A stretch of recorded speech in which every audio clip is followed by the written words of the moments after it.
Sebuah rekaman ramai beredar di media sosial Telegram Sabtu 30 Desember 2023. Dalam video tersebut merekam aksi kelompok barat saat menyerbu posisi angkatan bersenjata Ukraina di arah Kupiansk.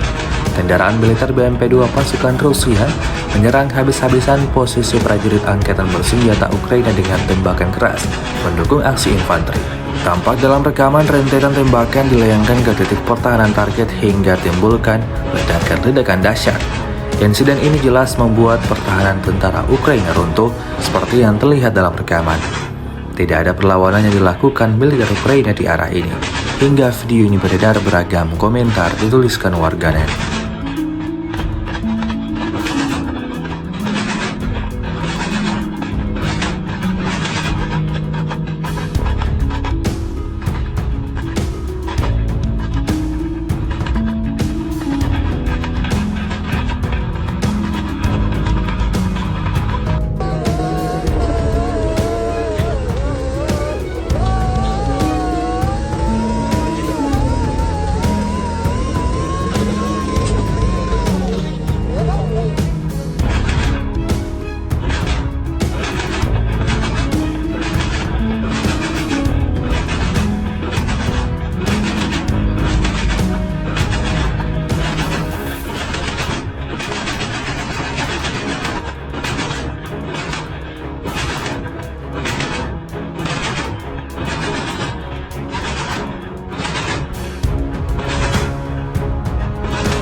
Download Tribun X sekarang, menghadirkan lokal menjadi Indonesia.